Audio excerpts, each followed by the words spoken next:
Hello friends, आज हम आपको एनसीईआरटी मैथ्स क्लास 8 के फैक्टराइजेशन चैप्टर 12 का 12.1 का सेकंड क्वेश्चन बताएंगे, जो कि प्रश्न है आपका। आप देख सकते हैं एक्सरसाइज 12.1 का सेकंड क्वेश्चन, क्योंकि फर्स्ट क्वेश्चन हम आपको पहले ही से समझा चुके हैं, आप हमारे चैनल पे देख सकते हैं।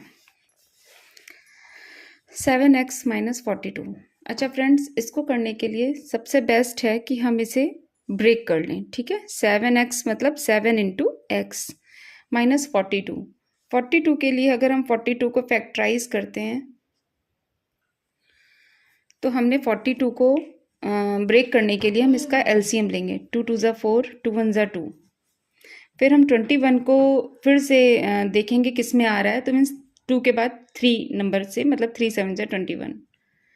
फिर 7 7 1 ज़ा 7। इसका मतलब है इसको हमने ब्रेक किया तो 2 इंटू 3 इंटू 7 में ये ब्रेक होगा। देखिए बच्चों, अब आप देख रहे हैं कि इसमें दो टर्म है, 7x और 2 इंटू 3 इंटू 7। ये दो टर्म है। इन दो टर्म में आपने देखा कि क्या कॉमन है, इधर भी 7 है, इधर भी 7 है। 7 आपने कॉमन ले लिया। अब अंदर क्या बचेगा, x minus 2 into 3। 7 x minus 2 3 का क्या होता है 6। मीन्स आप देख रहे हैं इन दोनों टर्म्स में, आप देखिए 7 7 मीन्स हमने 7 7 को हटा दिया तो अंदर क्या बच रहा है, x माइनस 2 इंटू 3। वही 7 हमने बाहर निकाल लिया। ठीक है बच्चों। अच्छा बच्चों, देखिए हमारा नेक्स्ट क्वेश्चन है 6p माइनस 12q, जिसको हमने जब 6p को ब्रेक करेंगे तो हमारा क्या आएगा, 2 इंटू 3 इंटू p माइनस 12 को हम अगर ब्रेक करेंगे तो क्या आएगा, 2 इंटू 2 इंटू 3 इंटू q। अच्छा अब आप देखिए 12 को कैसे ब्रेक किया हमने, 12 का फैक्टर ले लिया था। 2 6 ज़ा 12, 2 3 ज़ा 6, 3 1 ज़ा 3। मीन्स आपका क्या आएगा, 2 इंटू 2 इंटू 3। अच्छा अब देखिए बच्चों, इसमें इधर 2 इंटू 3 और इधर भी 2 इंटू 3, मीन्स आपको मिल जाएगा। एक ये टर्म है और एक टर्म ये है। इसमें भी आपने देखा कि 2 और 3 कॉमन है, यहाँ पर भी आपको 2 और 3, देखिए डॉट हमने लगा दिया। ठीक है ना। अगर आप इधर से और इधर से दोनों से 2 इंटू 3 निकाल दें तो अंदर क्या बच रहेगा, b माइनस 2q। ठीक है, तो आप देखिए 2 इंटू 3 हमने बाहर निकाल लिया, अंदर हमारा बचा p माइनस 2q। अभी मैंने आपको अपनी फिंगर्स से करके दिखाया कि इस तरीके से ये कॉमन है। 2 3 ज़ा 6, p माइनस 2q। अच्छा बच्चों, यही हमारा आंसर है। बच्चों हमारा थर्ड क्वेश्चन है 7a² प्लस 14a। एनसीईआरटी की बुक में आपको दिख जाएगा। ठीक है, 7a² में आप देखिए 7a² को अगर आप ब्रेक करें तो 7a इंटू ए प्लस 14 को अगर ब्रेक करें तो 2 इंटू 7 इंटू ए।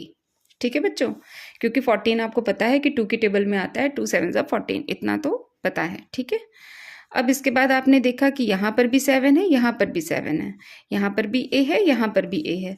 हमने देखा इन दोनों में से अगर 7a और 7a कॉमन ले लेंगे तो अंदर क्या बच रहा है बच्चों, a प्लस 2। ठीक है, तो हम लोगों ने बाहर क्या कॉमन ले लिया, 7 इंटू ए, अंदर क्या बच रहा है, a प्लस 2। तो बच्चों आप देखिए, जब आपने 7a कॉमन ले लिया तो इसको 7a लिखा जा सकता है, तो इसका मतलब हमारा आंसर क्या आ गया, 7a a प्लस 2। अच्छा फ्रेंड्स, हमारा ये क्वेश्चन जो फोर्थ क्वेश्चन है माइनस 16z प्लस 20z³, ये थोड़ा सा आपके लिए डिफरेंट होगा और कुछ नया भी होगा, है ना। तो आप देखिएगा इसमें, इसको हम जब ब्रेक करेंगे तो ये किस में टूटेगा, मीन्स माइनस है तो माइनस को तो आप ऐसे ही रखो। ठीक है ना, तो इसको हम क्या कर देंगे, 2 इंटू, मतलब 16 का अगर आप फैक्टर भी आप करके देख लो, 2 8 ज़ा 16, 2 4 ज़ा 8, 2 2 ज़ा 4, 2 1 ज़ा 2। तो 6, अगर हम इसको फैक्टर करके देखेंगे तो ये 4 बार आएगा 2, okay, into z plus 20z³ को अगर हम फैक्टर करेंगे तो आप देख लीजिए 20 को हम कैसे फैक्टर करेंगे, 2 10 ज़ा 20, 2 5 ज़ा 10 और 5 1 ज़ा 5। मीन्स अगर आप इसको ब्रेक करेंगे तो आएगा 2 into 2 into 5 into z into z into z। ठीक है, ये आप देख लीजिएगा, ये हमने रफ वर्क किया इसलिए वो आपको दिख रहा है। अच्छा अब आप इसमें देख लीजिए, कि अगर आपका माइनस, हाँ सबसे पहले आप देखिए यहाँ भी 2 है और यहाँ भी 2 है, यहाँ भी 2 है, यहाँ भी 2 है, यहाँ z है और यहाँ z है। मीन्स मैक्सिमम जो हमारा कॉमन निकल रहा है वो क्या निकल रहा है, 4z। ठीक, तो आप इसमें से सीधे आप सबसे पहले 2 इंटू z आप कॉमन ले लीजिए। ठीक है, 2 इंटू z। अच्छा बच्चों, अब आप देखिए कि यहाँ क्या बच रहा है, 2 इंटू 2 बच रहा है। ठीक है, और माइनस का बच रहा है, किसका बच रहा है, माइनस का। प्लस यहाँ क्या बच रहा है, 5z और z, 5 इंटू z। ठीक, अच्छा 2 2 ज़ा 4z, इसको तो हम ऐसे ही रखेंगे। अंदर क्या बच रहा था, माइनस का 4 प्लस 5z स्क्वायर। ठीक है बच्चों, तो हमारा यही आंसर होगा। आप इस वजह से कंफ्यूज मत होइएगा। ये एक मार्जिन लाइन हमने इसीलिए बना दी थी ताकि आपको समझ में आए। क्वेश्चन आपका यहीं तक है। ओके बच्चों, हमारा नेक्स्ट क्वेश्चन है 20l² m प्लस 30 ALM। ठीक है, अब आप देखिए इसमें 20 को अगर हम ब्रेक करें तो आपका ब्रेक करने पर क्या आएगा, 20 का हम फैक्टर ले लें तो 2 10 ज़ा 20, 2 5 ज़ा 10 और 5 1 ज़ा 5। ठीक है, तो हमने इसको ब्रेक कर लिया। 2 इंटू 5 इंटू एल भी 2 बार है तो 2 बार लिखेंगे, मतलब l² का मतलब है 2 बार, l² m प्लस 30 को भी हम ब्रेक करेंगे तो आप देख सकते हैं कि कैसे ब्रेक करेंगे। 2 के टेबल में नहीं आता, 3 5 ज़ा 15 और 5 1 ज़ा 5, अरे सॉरी 30 है, सॉरी 3 10 ज़ा 30 और 2 5 ज़ा, सॉरी इसका फैक्टर फिर से देख लीजिए आप, 30 है तो 2 से करेंगे तो 15 आएगा और 3 से करेंगे तो 5 आएगा। फिर हमारा क्या बचेगा, 5 1 लास्ट में, 2 इंटू 3 इंटू 5। तो 30 को ब्रेक करेंगे तो 2 into 3 into 5 into a into l into m। अच्छा देखिए बच्चों, अब इसमें हमने देखा कि क्या क्या कॉमन है। आप देखिएगा 2 कॉमन है, 2 कॉमन है, 5 कॉमन है, 5 कॉमन है। ठीक, 2 कॉमन है और 5 कॉमन है। और क्या क्या कॉमन है, l कॉमन है, l कॉमन है, m कॉमन है, m कॉमन है। इसका मतलब है बाहर हम क्या निकाल सकते हैं, 2 5 ज़ा 10 l m। आप डायरेक्टली भी लिख सकते हैं 2 5 ज़ा 10 l m। अंदर क्या बचा हमारा, 2 l। ठीक है, क्या बचा, 2l प्लस यहाँ से भी हमने 2 5 को निकाल दिया तो यहाँ क्या बचा, 3a। क्या बचा हमारा, 3a। तो बच्चों हमारा आंसर आ गया 10l bracket 2l plus 3a। चलिए बच्चों, हम लोग नेक्स्ट क्वेश्चन में आ गए। नेक्स्ट क्वेश्चन है हमारा 6 क्वेश्चन। ठीक है, यह हमारे 5 क्वेश्चन हो गए थे, ये हमारा है 6 question. 5x² y minus 15xy square. Okay, अच्छा बच्चों, अब आप देखिए इसमें क्या कॉमन हो सकता है, 5 इंटू x पहले तो हम ब्रेक ही कर लें इसको, और इसको क्या लिख सकते हैं, 3 into 5 into x into Y. अच्छा बच्चों, अब आप इसमें देखिए 5x और y क्या कॉमन है हमारा, 5xy। यहाँ पर भी हमारा क्या कॉमन है, 5x और y। ठीक है, तो हम यहाँ से बाहर डायरेक्ट निकाल लेते हैं 5xy, जिसकी वजह से यहाँ क्या बचेगा, x और यहाँ क्या बचेगा, y। तो हमारा आंसर क्या आ जाएगा, 5xy माइनस, हाँ एक 3 भी हमारा कॉमन बच गया था तो हम क्या लिखेंगे, 5xy माइनस 3y। ओके, चलिए हम लोग नेक्स्ट क्वेश्चन पे आते हैं। अच्छा बच्चों, हमारा नेक्स्ट क्वेश्चन है 7th क्वेश्चन, इसी का सेकंड का 7th। 10a² minus 15b² plus 20c²।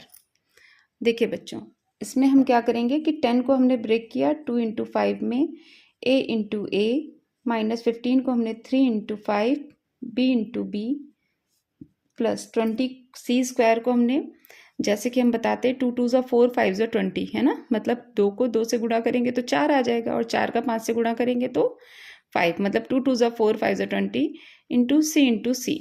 अच्छा बच्चों, अब इसमें से हम देखेंगे कि क्या कॉमन है। ठीक है, तो आपने क्या देख लिया बच्चों कि हमारा इसमें से क्या कॉमन आ रहा है। इन सब में बच्चों हम देख रहे हैं 5 5 और 5, कुछ भी कॉमन नहीं है, सिर्फ और सिर्फ 5 कॉमन है। ठीक है बच्चों, तो इसमें से हमने क्या कॉमन ले लिया 5। अंदर क्या बचा 2a² minus 3b² means a² b² means अगर कोई चीज़ 2 बार है तो b², 3 बार है तो क्यूब। इस तरीके से हमें इसके टर्म्स को पहचानना होता है। 5 इसमें से भी निकाल दिया तो यहाँ क्या बचा बच्चों 4c²। मतलब हम देख रहे हैं कि 2a² और अंदर के साइन में कोई चेंज नहीं होगा। ठीक है बच्चों, तो माइनस और ये प्लस, यही हमारा आंसर हो जाएगा। बच्चों हमारा नेक्स्ट क्वेश्चन है 8th -4a² + 4ab - 4c है, जो कि आप अपनी बुक में भी चेक कर सकते हैं, देख लीजिए। ठीक है, ये है क्वेश्चन। अच्छा बच्चों देखिए, सबसे पहले इसमें आप ये देखेंगे कि सब में एक ही जैसा नंबर है, इधर भी 4 है, इधर भी 4 है, इधर भी 4 है, तो इसको ब्रेक करने की ज़रूरत नहीं है, इससे आपका टाइम ही वेस्ट होना है। तो आप इसमें ये देखिए, सिर्फ इनको ब्रेक कर लीजिए a² और इन सबको, तो ज़्यादा बेटर रहेगा। ठीक है, -4 × a + 4 × a × b -4 × c × a। ठीक है, अब आप देखिए इसमें से 4 कॉमन है, इसमें से भी 4 कॉमन है, इसमें से भी 4 कॉमन है, इसमें भी a है, इसमें भी a है और इसमें भी a है। ठीक, तो अब इसमें हम लोग साइन में कोई चेंज नहीं करेंगे क्योंकि अभी ये उस लेवल का क्वेश्चन नहीं है। इसमें जो साइन जहाँ पर है उसको वहीं लगा रहने दें, मतलब ये जो चिन्ह है माइनस प्लस माइनस का, ये वहीं रहेगा। इसमें से आप क्या कॉमन ले लें 4a 4a 4a। ठीक है बच्चों, तो आप इसमें से 4a कॉमन ले लें। अंदर क्या बचा, यहाँ से भी 4a हटा, यहाँ से भी 4a हटा, यहाँ से भी 4a हटा। अब मान लीजिए यहाँ से 4a हट गया तो क्या बचा हमारा माइनस और a, तो हमारा आंसर हुआ -a प्लस यहाँ क्या बचा 4a हट गया तो क्या बचा b, प्लस का ही रहेगा। ये माइनस का 4a हट गया तो यहाँ क्या बचा माइनस का c। ठीक है बच्चों, तो हमारा आंसर क्या आ गया 4a - a + b - c, जो कि आपका आंसर है। बच्चों हमारा नेक्स्ट क्वेश्चन है x² yz + xy² z xyz², जो कि हमारा 9th क्वेश्चन है। अच्छा बच्चों, इसमें हम क्या करेंगे, इसमें ब्रेक ही कर लीजिए, सबसे बेस्ट रहेगा। तो आप इसको x² को x × x × y × z, ठीक, इसमें से x × y, क्योंकि y 2 बार है तो y को 2 बार लिखेंगे। इसमें x और y सिंगल सिंगल है और z² डबल है तो z²। अच्छा आप बच्चों इसमें देखिए क्या क्या कॉमन है, x y z x y z x y z, ये सब कुछ कॉमन लेके x y z कॉमन लेके अंदर क्या बच रहा है x बच रहा है, यहाँ पर क्या बच रहा है y बच रहा है, यहाँ क्या बच रहा है ये z बच रहा है। ठीक है, तो x y z आप सीधे बाहर ले लीजिए, अंदर क्या बचेगा x + y + z। देखिए ना बच्चों कितना आसान हो गया आपके लिए सवाल करना। बच्चों ये हमारा लास्ट क्वेश्चन है ax² y + bxy² cxyz। Okay, देखिए इसमें क्या करेंगे हम, इसमें भी अगर ब्रेक करेंगे तो ax × x × y + bx × y × y + cx × y × z। हमने सबको ब्रेक कर लिया, ब्रेक में सबको तोड़ तोड़ के रख लिया। अब आप इसमें देखिए हमारा क्या कॉमन है x y x y x y। ठीक है, तो सब में से हमने क्या निकाल लिया बाहर x y, अंदर क्या बचा ax प्लस अंदर क्या बचा by + cz। ओके बेटा, देखा आपने कितना आसान है। चलिए हम लोग नेक्स्ट क्वेश्चन में फिर से मिलते हैं। ओके बेटा।